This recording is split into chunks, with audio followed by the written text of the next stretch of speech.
ఇవాళ మనం triple R వచ్చేసింది, ఆస్కార్కి వెళ్ళిపోయాం, లేకపోతే బాహుబలి వచ్చేసింది కాదు. ఇప్పుడో చరిత్రలోనే మన చరిత్రలు ఇప్పుడు సాధించేసాం. అలాగే మన కృష్ణ గారు మోసగాడకు మోసగాడని సినిమా చేశారు, మోసకారునికి మోసకారునని.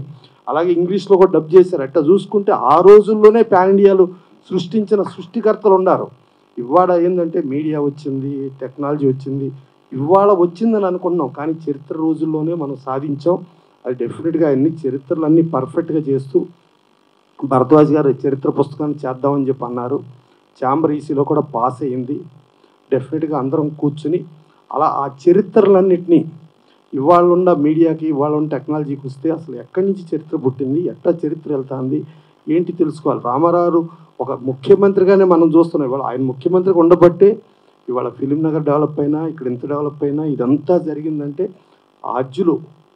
యాస్టివ్ చూసుకుంటే చెన్నారెడ్డి గారు ఆ రోజుల్లో దుక్కుపాటి మధుసూదన్ రావు ఫస్ట్ ఫౌండర్ ప్రెసిడెంట్ ఆయన ఈ ఫిలిం నగర్ హౌసింగ్ సొసైటీకి. ఆయన కాసు బ్రహ్మాందరెడ్డి గారు ఆయన క్లాస్మేట్స్ అవ్వటం మూలంగా బ్రహ్మాందరెడ్డి గారు కానీ, చెన్నారెడ్డి గారు కానీ, వీళ్ళందరూ చేసిన మూలంగా ఈ ఫిలిం నగర్ ఏర్పడింది.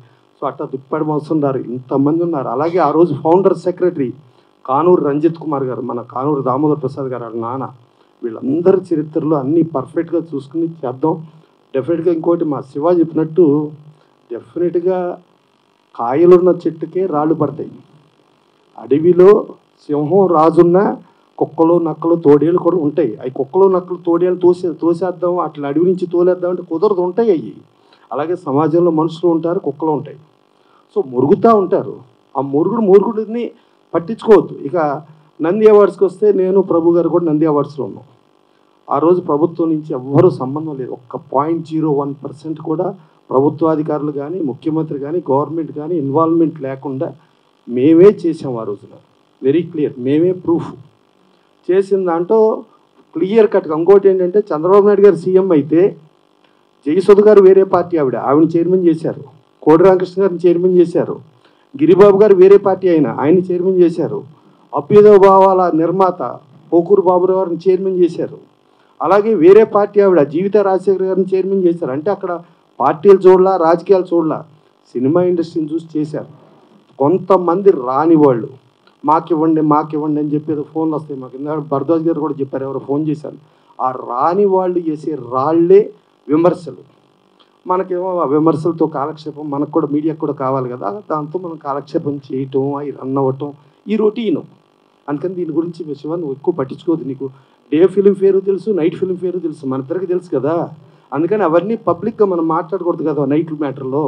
అందుకని మనం సైలెంట్గా ఉందాం, ఓకేనా? సరే, అలా అవన్నీ జరిగినాయి. ఇవాళ సురేష్ కుమార్ గారు ఒక నిజాయితీతో ఎప్పటి నుంచినో మన తెలుగు సీరియల్స్, మన తెలుగు నటులు మన వాళ్ళు ఉండాలి, ఈ డబ్బింగ్ సీరియల్స్ పరాయి నటుల్ని పరాయి వాళ్ళని చేయకూడదు అని ఒక పోరాటం చేస్తూ ఓ సారథి స్టూడియోకి పిలిచి పోలీసుల ద్వారా, అప్పట్లో మన వాళ్ళు ఎవరో ఉన్న కేంద్ర మంత్రి ఇన్ఫ్లుయెన్స్తో ఏదో జరిగినట్టుంది, తీసుకెళ్ళి సంజీవ్ రెడ్డి పోలీస్ స్టేషన్లో పెడితే, అప్పుడు చదలవాడి శ్రీనివాసరావు మేము వెళ్ళి అక్కడ లోపల కూర్చోబెడితే పాలు పట్టిస్తున్న తల్లులు కూడా ఉన్నారు. లోపల స్టేషన్లో వేసి స్టేషన్లో వాళ్ళ బయటకు కూడా పంపించద్దని చెప్పారు. శ్రీనివాసరావు ఫైట్ చేసి ఇప్పించడం జరిగింది. తర్వాత వీళ్ళు ట్యాంక్ బండ్ మీద కూడా అమరనిరాహార దీక్షలు చేయడం జరిగింది. చాలా కష్టపడి ఇవాళ ఒక ఫౌండర్ ప్రెసిడెంట్గా ఒక టెలివిజన్ చేసుకుంటూ ఇవాళ సురేష్ కుమార్ ఒక నిబద్ధతతో పర్ఫెక్ట్గా చేస్తున్నారు. వాళ్ళకి ఆర్థిక సహాయం ప్రతి దాంట్లో నేను తోడున్నానని చెప్పి, ఆయన హౌసింగే కాదు మీకు కూడా నేను తోడుంటా అని చెప్పి విజయ్ కుమార్ గారు ఇచ్చారు.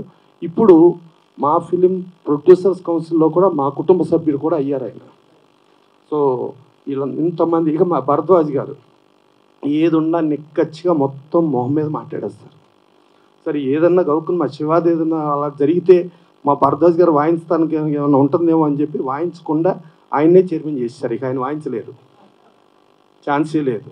ఇక ఎక్కడన్నా గౌకుని డిబేట్లు పెట్టి వాయించి ఏదన్నా చేయాలంటే మా ప్రభు చేస్తాడు. మా ప్రభుని కూడా ఇక్కడ కూర్చోబెట్టేశారు, ఆయన వాయించలేడు. సరే, భక్త ప్రహ్లాద నుంచి చైల్డ్ ఆర్టిస్ట్గా స్టార్ట్ అయ్యి ఎన్నో లాంగ్వేజ్లోకి వెళ్ళి ఎంతో చేసిన రోజారమణ గారిని పెట్టారు, అలాగే దివ్యవాణి గారిని పెట్టారు. సో వీళ్ళందరినీ పెట్టి మీరు అన్నట్టు 100కి 100 పాళ్ళు ఏ ఒక్కళ్ళు వాగకుండా ఉంటారంటే వాగుతారు. దయచేసి ఆ వాగిన వాళ్ళకి విలువ ఏంటో తెలుసుకుని విలువ ఇవ్వకండి. ఇంకోటి ఏంటంటే చంద్రబాబు నాయుడు గారు ఆయన లేని పీరియడ్లు కూడా నంది అవార్డ్స్ చేశారు. ఆ కంటిన్యూ చేశారు. చేస్తే మన ఇండస్ట్రీ ఎదవ వాగుళ్ళ మూలంగా వీళ్ళు ఇంత వాగుతున్నారు, ఇంత ఇబ్బంది పెడుతున్నారని చెప్పి అక్కడ ఆపేశారు.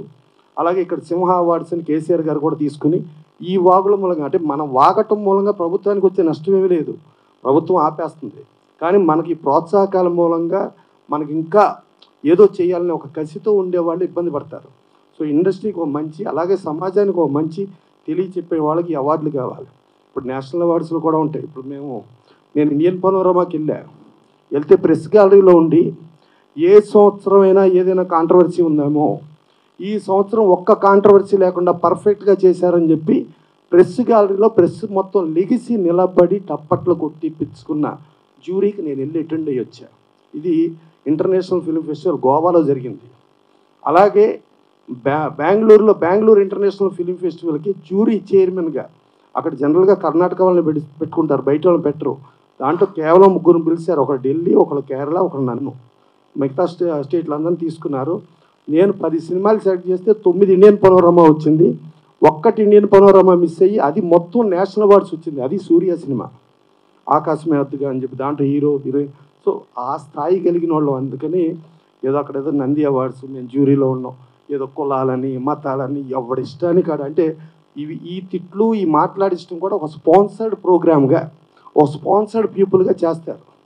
అది చేసేదాన్ని దయచేసి మీడియా మీరు అర్థం చేసుకుని, కుక్కల మురుగుళ్ళొద్దు, సింహధ్వనిని ఆలోచించండి, కుక్కల మురుగుళ్ళొద్దు. Thank you.